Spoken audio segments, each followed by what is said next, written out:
job.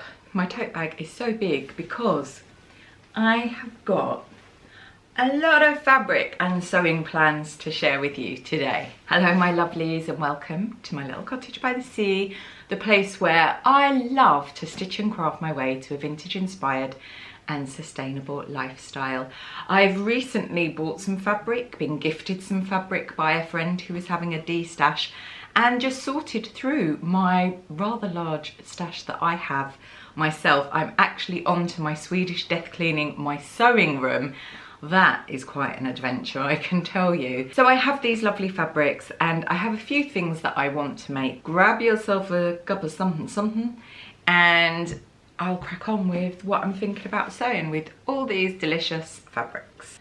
I'm sewing two different style themes or theme styles for my wardrobe, and I have my vintage utility and then I've got my romantic core, my romantic era clothes. And sometimes when I feel a bit cash, I want to wear the vintage utility, and that is a very underdeveloped area of my wardrobe. So these first two fabrics here, which probably don't look very utility because actually they're really not, are both from Nomad, which is a sustainable fabric shop in St Leonard's, just down the road from me here in Hastings Old Town. I'm wanting to make some kind of 30s style summer outfit, and then I was watching some videos on YouTube about the New York brand BODE, which is a menswear, but it's also got some women's wear.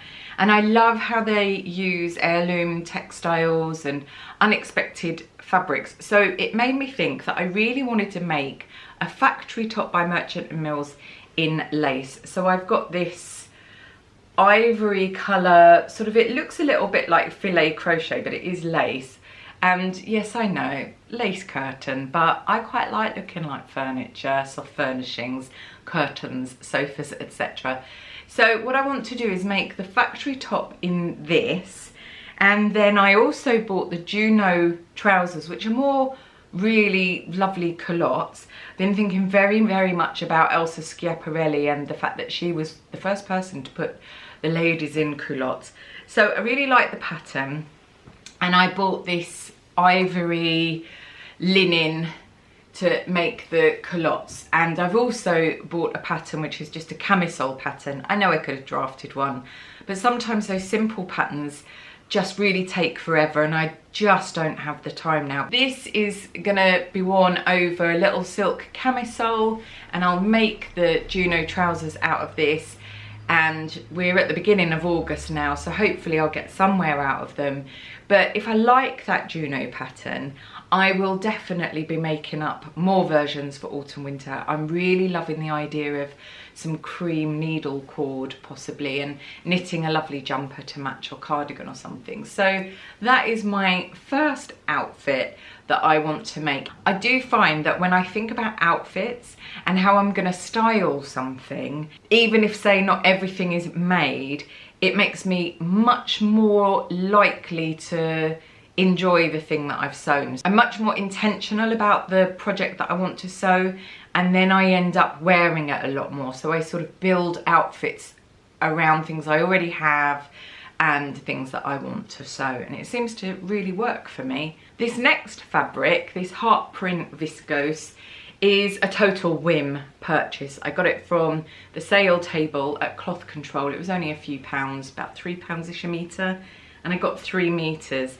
And for autumn winter, I'm really feeling more than usual this 70s does 30s look, which has always been kind of my foundational style look anyway, with that dose of Gothica that I love, the sort of Hammer horror.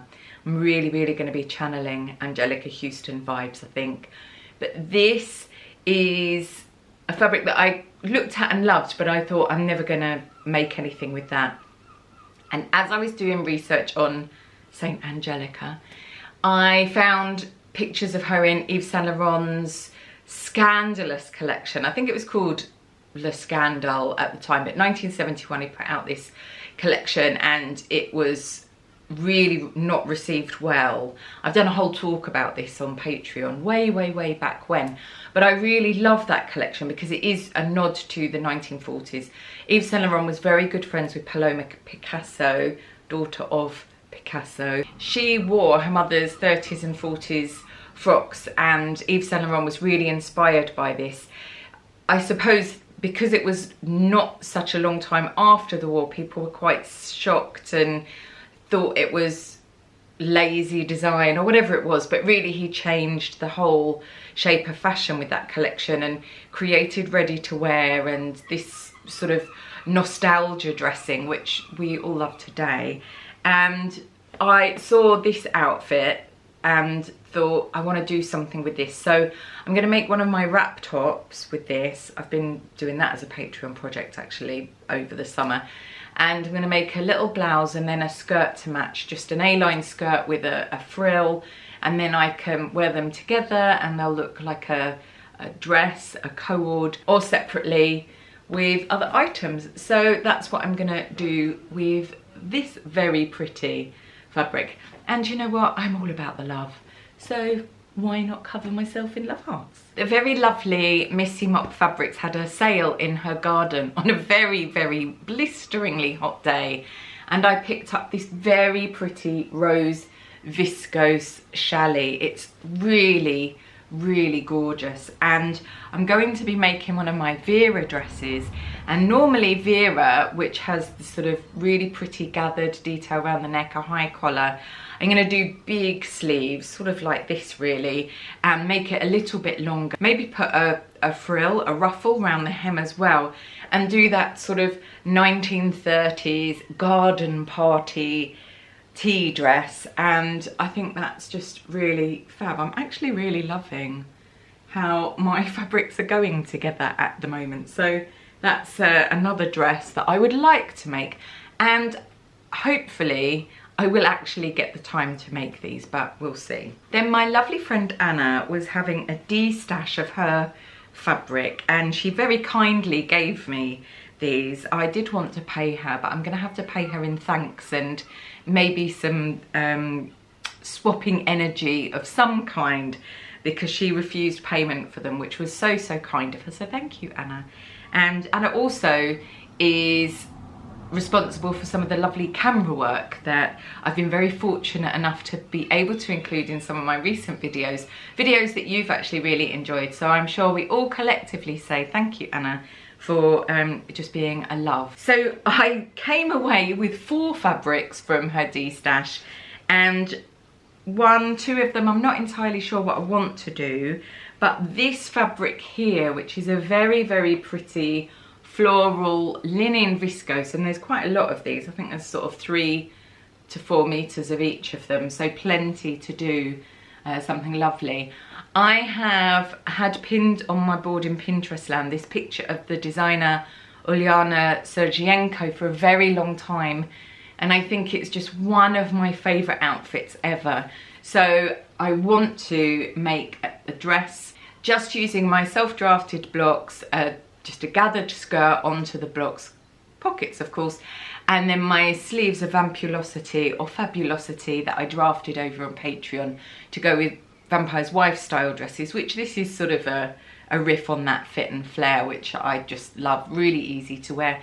And in the winter you can layer under thermals and all sorts, wear with boots. And I'm also working on a coat over there, so I think the whole lot together with my little kitten bonnet will be a really fabulous outfit. This beautiful fabric, which I think she said she got from Fabric Godmother, and it's a really lovely viscosy crepe. It's very vintage in feel.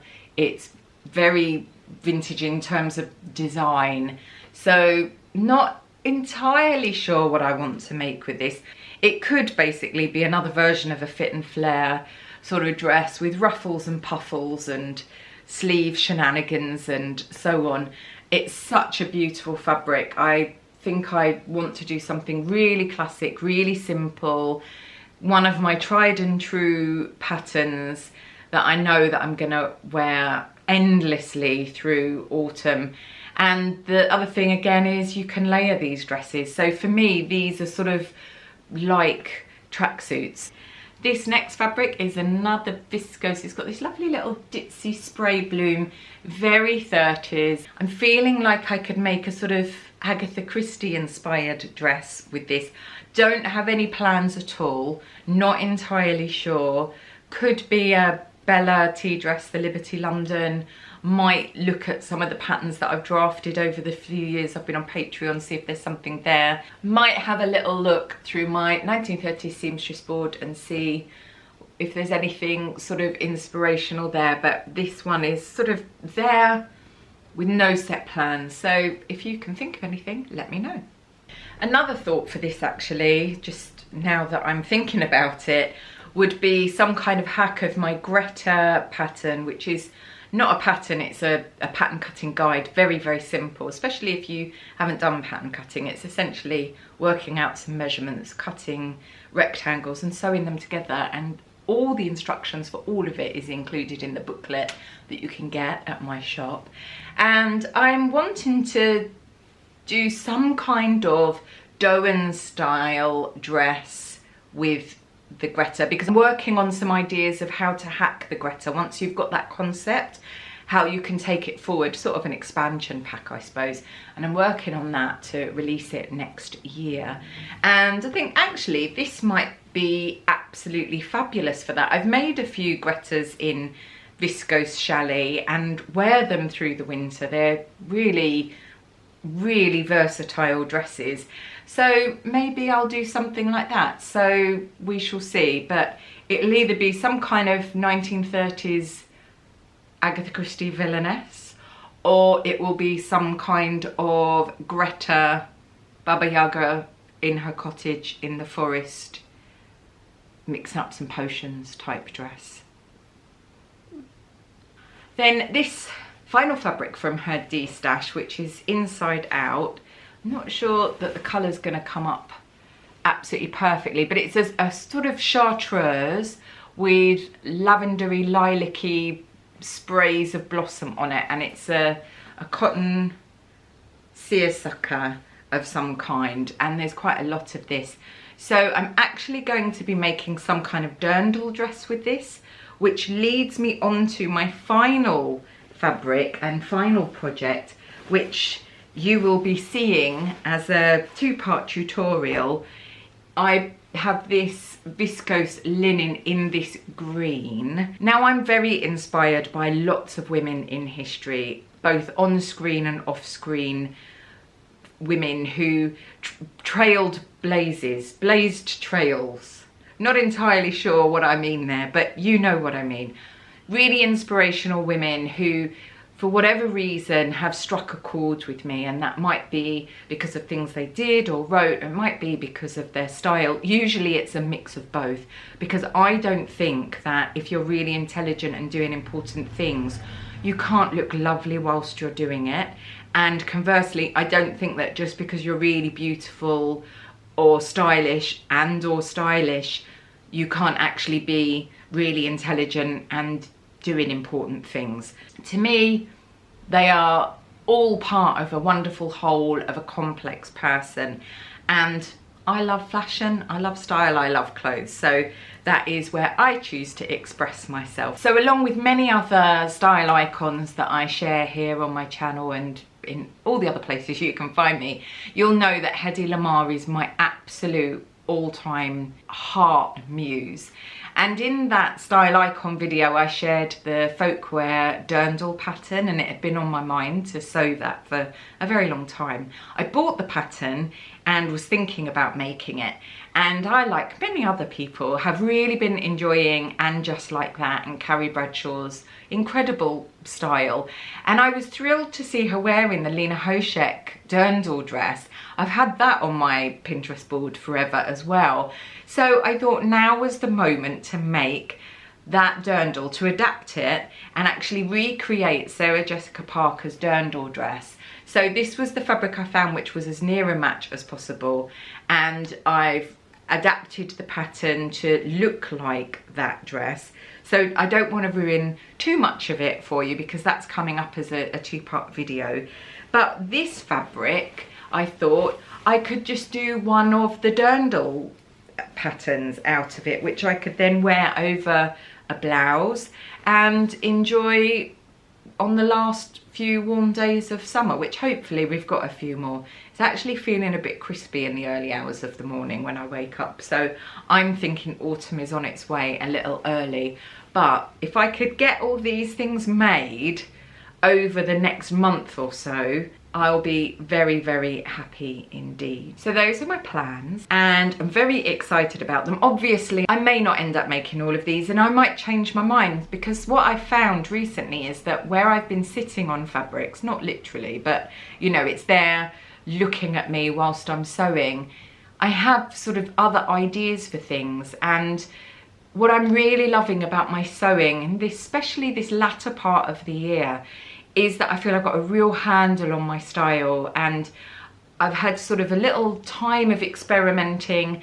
I feel like I've moved away from some things slightly, but I'm really, really enjoying my wardrobe now that I've done the Swedish death cleaning. All my wardrobe is done. My bedroom is basically done, and that's why I've moved on to my sewing room, which is slightly traumatic. I know that bar a couple of these fabrics, the things that I want to make are absolute winners. So I'm going to get cracking, get sewing. It's a really lovely space to be in the early hours of the morning or as dusk falls. I feel like it's very magical being there.